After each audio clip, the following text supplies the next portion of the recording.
So today I'm going to be replacing the inner tie rod, which is this guy right here, and all inside the boot. And I started by taking off the wheel, and you're going to need a 19mm socket to take the wheel off. After, of course, jacking the car up.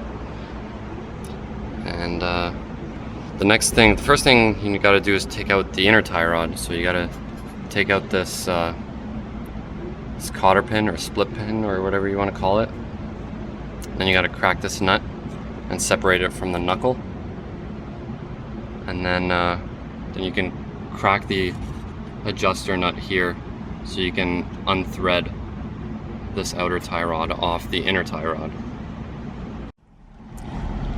So this nut for the outer tie rod is a 19mm nut, so I already cracked that. You can unthread it, and then you can just don't thread it completely, just so that this is pretty much flush with the nut, and then you can whack it down with a hammer to try to separate it from the knuckle. But if you have the separator tool, I would recommend that here, but I don't have it, so I'm gonna go ahead and do that.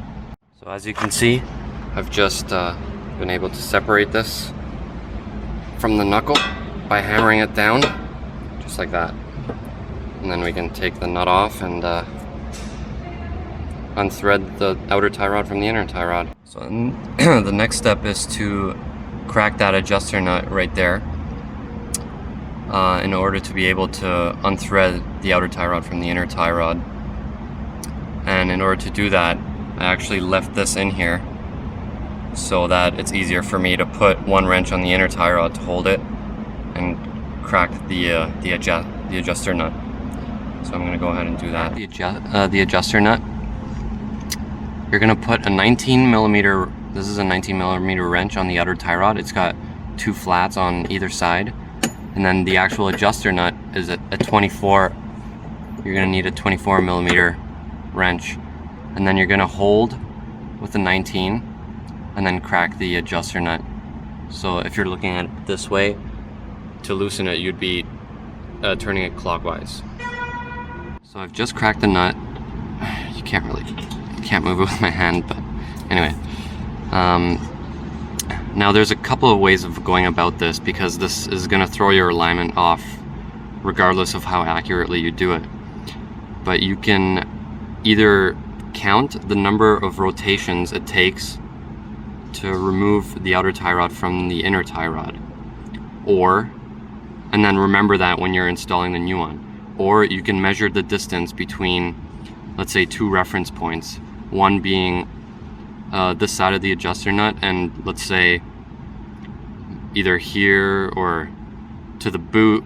Like, you could use those distances, it really doesn't matter, but essentially what you're trying to do is, you don't want to, because this adjusts your toe for your toe in or your toe out.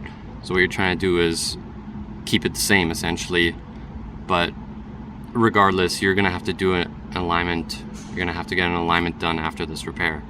So, but at least this way, you're not gonna have crazy toe in or toe out after this repair. So that's how we go about that. It looks like without the outer tie rod on, and the outer tie rod is down here. And mine took approximately 10-11 revolutions or turns to thread it off the inner tie rod. So the next step is to remove this hose clamp and remove the clamp on the, you can't see it right now, but it's on the inner part of the boot, in order to be able to take the boot off and then access or be able to remove the inner tie rod. For the inner tie rod is a little difficult because you got to get access from underneath the car. So I was here before. Now underneath here you can see the sway bar bushing mounting. Now just to note, I'm doing this on the electric power steering system, and that band right there, sorry, this is the one we got to get off so we can get the boot off and remove the sorry for the shaky hand, and remove the inner tie rod. So let's go ahead and do that somehow. So after an excruciating hour or two, I finally managed to remove that stupid band. About time, because that was a nightmare. I used side cutters and just kept chipping away at it, and I used a screwdriver to help me pry it out a bit. I couldn't get access to this bottom part just because of where it was located. So now we can finally take the boot off and remove the inner tie rod. The inner tie rod looks like without the boot on, and the boot is right here. So this is, sorry, well, this is the outside. I just tugged on it, so I gotta pop that back out, but I'll do that.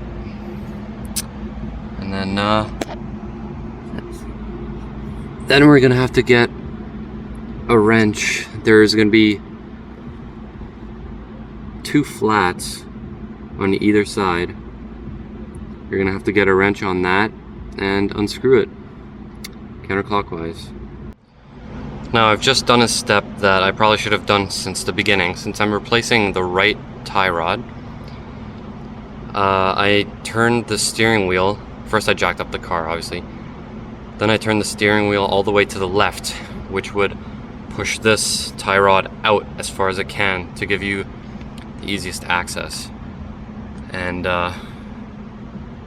now this will give you a bit more room to work. And hopefully now you can see that flat section there. That's where you can slip on a wrench or some big pliers that can help you untwist it or unscrew it. So let's do that. Now it's time to actually unscrew the inner tie rod. And like I mentioned before, there are 2 flats on either side, and those actually fit a 32mm wrench. But it's just an annoying place where space constraints can really get to you. So I actually managed. And another thing I want to mention first is that there's actually a washer that is folded over. It's in between. You can actually kind of see it right there. I had to punch it back so that I can access the 2 flats with the wrench, and otherwise you won't be able to put the wrench in there. So now, unfortunately, near the end of the video, my work light and the light on my recording device went out because of low battery, so I couldn't show you the rest of the procedure.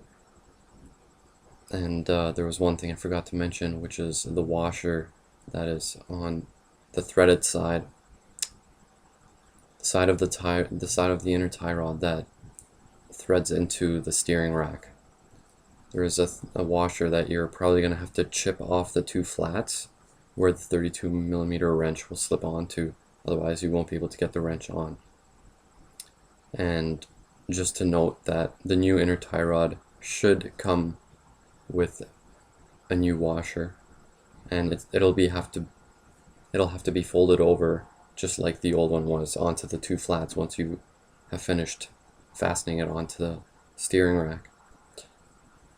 However, the washer is somewhat thick, so it'll be a little stubborn in terms of bending, so just do your best and it should be fine. In terms of the hose clamp that I cut off, in place of that I just simply used a zip tie or tie strap or whatever you call it, and it works just fine.